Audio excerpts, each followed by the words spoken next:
and welcome to the channel, and welcome to a lovely November's day. Today I'm going to be reviewing something very, very special for the month of November, and that is the Bishoujo Transformers, and that is a very, very special Transformers product. Again, I don't talk about Transformers very much on this channel unless there's a very specific reason for it, and much like the previous two reasons on this channel, this is the third Bishoujo Transformers figure released, and this is Bishoujo Bumblebee. And basically, these are gender bend, humanized versions of Transformers that we know and love, and it's almost like a character cosplaying as them rather than them sort of transformed into humans. It's cool, it's a fun little reference to the G1 cartoon, and what started out as a little joke and I thought was nothing more than a joke, ended up being a really, really cool figurine line. And so we've got three so far. There's a San Diego Comic-Con repaint of Optimus as Nemesis Prime, which is actually pretty cool. There's a Starscream on the way, there's a Thundercracker, there's a Skywarp. Hopefully we'll get more in the future, because I think that the idea is too good not to milk. Like, honestly, I hate the idea of milking the franchise, but I'm already on board for the Thundercracker and Skywarp, so I might as well just keep going. So anyway, this is Bumblebee reimagined as a cute anime girl. And if it's anything like the Optimus Prime, it's going to be loaded with references and be a neat little toy on top of it. The Megatron was a really nice statue and looked really good, but I didn't think that the references to G1 Megatron were as prominent or as cool. They were subtle, and one or two of them were really obvious and really cool, like the fusion cannon. But I overall didn't think it was as cool as a diehard Transformers fan as the Optimus was. But we've got the Bumblebee here, and I would say it probably sits somewhere in between both of those figures. Now, to preface this, Bumblebee is not my favourite Transformer, not even close, but they are special in their own way, and I do prefer the G1 Bumblebee over the modernised Bumblebee. Although Transformers Prime Bumblebee was really, really cool, I do still prefer the G1 style Bumblebee. So taking a quick look at the box, you can see there's a window into the front as well as a promo image, all of the different branding. There's so many fingers in this pot, it's insane. On the other side is the artwork done by Shinya Yamashita, as well as the G1 Bumblebee design, so you can see them side by side. A bunch of promo images on the back, and one last promo image on the side with a slight window into the front. So, taken out of the box and put on a rotating display, Bumblebee looks really good. Like, really good. You can imagine the sort of spunky, happy energy that she has.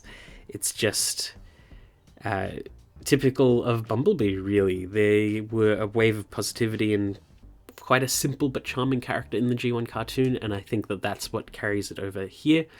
If I ever imagined Bumblebee as a anime girl, I would imagine something like this. Somewhat petite, full of energy, and just a bright smile. The slightly sporty look, I think, suits Bumblebee as well, and there are small but nice little references to Bumblebee in this figure, like how to emulate the head style. They opted for a hood, which I think is very cool. It's a nice way to do the horns, and I think it's a clever way to integrate the eye color and visor without sort of making it seem weird. Like, the choice that they did with the Optimus was clever as well, with the sort of big sunglasses on top. And I think that they used a lot of that design style that the Optimus had in creating this design, whereas the Megatron was just a nice looking figure in its own right. All of the sculpt work looks nice. I love the expression on the face. I like how the outfit sort of hangs on her, in particular how the hood hangs over the head. Looks nice. I like the sleeves on her little, like, hoodie jacket thingy. It's a really weird, like, sporty look. I don't really know what any of this is called because I'm not really big into fashion, but this sort of like loose open hoodie design thing looks good.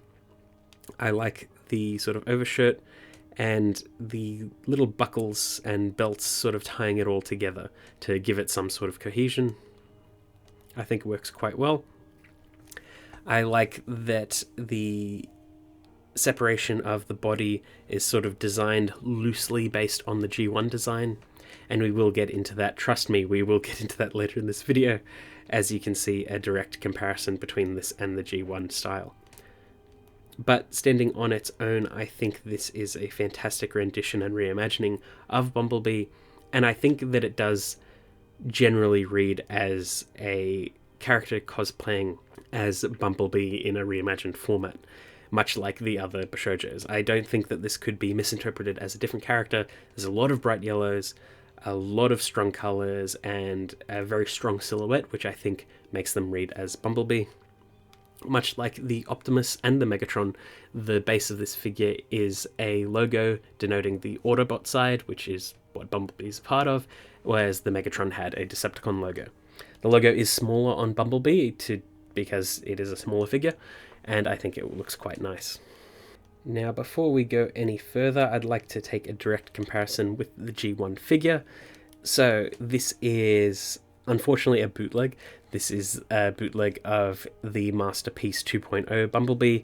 I wanted to get the original figure, but it's way too expensive for literally just this one video, so we're not going to do that, and it's nice to have just like a Bumblebee to mess around with at home. So, first up, the head sculpt, I think they nailed it, because we've got the rough sort of like almost to a point head sculpt where it goes wide then thin to a point up top of Bumblebee's head, as well as the two horns protruding from the sides. They've imitated the eye lenses with the end of the hood of them being bright blue and sort of angular. I think that looks very nice. On the chest, I love the detail of the Autobot logo right front and center, and it's sort of squared off on the chest, much like Bumblebee, where it's outlined by the sort of windshield. That's also where the sort of top crops off on the top, bottom, and sides, and you can see a little bit of a blue shirt under it, which I think is in reference to the windshields that are meant to be there. The black of Bumblebee's arms and legs are imitated on the Bishoujo by being just sort of like empty spots of bare skin, and I think that works quite nice.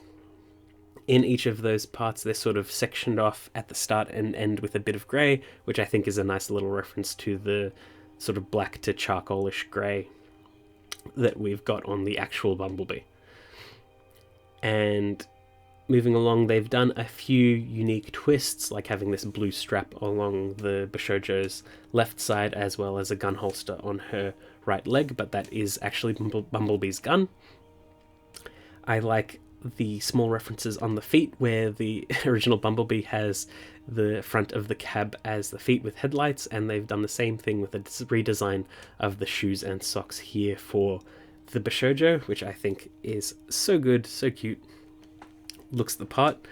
On the back of the Bishoujo, there's this sort of hubcap looking thing that is accurate to Bumblebee. He's got a hubcap on his back, which looks great. I think that's a very clever reference. The Masterpiece does look a bit funny from the back, but they did try and put the hubcap in, so can't be too mad. Bumblebee as a figure has no butt, but this figure does have a nice butt. Just leaving that in there. And yeah, it's just simple, nice, nothing too crazy, but loads of nice, cute, fun designs and references. It just looks so good. I'm so happy with it. Even though Bumblebee's not one of my favorite characters, I think they've really brought this figure to life and really hit it home that this is a line that is more than just a joke. I did also miss it, but the V belt on the Bishoujo does also match with the style of the Masterpiece Bumblebee's actual waistline, which I think is also another little clever reference. I'm sure there's other stuff that I'm missing, but this is what I picked up on, and I think that's the beauty of it, that every time you look at it, there's something else to see, and just, they've done such a great job, and it doesn't feel forced in any way, which I think is even better. Now let's do a quick size comparison with the other Bishoujo line figures that they've released. So here's Bumblebee up against Optimus and Megatron, and they look fantastic. Hang on, that's not right. Let me readjust. Now here's Bumblebee up against Optimus and Megatron, and you can see that they're all roughly about the same height. The bases do vary in size based on sort of the stance of the figures, but I think it's fair that they made Optimus and Bumblebee roughly the same height, even though realistically they wouldn't be as actual Transformers figures. But you couldn't really make a really small Bishoujo now, could you? It's a reinterpretation of the character. That's what it is. I always imagine it, again, as someone cosplaying as them, and I think it works really, really well as that. And even next to the Megatron, they all look really great. And it's going to get even better when they do the Starscream coming up, because that design is fantastic, and I am just on board with this. It's going to drain my wallet so much. I didn't know that they could target me this badly, but they know what I want. They really, really do. Even the upcoming Witcher ones, the Geralt one looks so-so, but the Ciri looks absolutely stunning. So the Bishoujo line is like after my neck, and I'm kind of happy for it, but also kind of scared. But that's pretty much it. I hope you enjoyed that video, and I will see you all next time.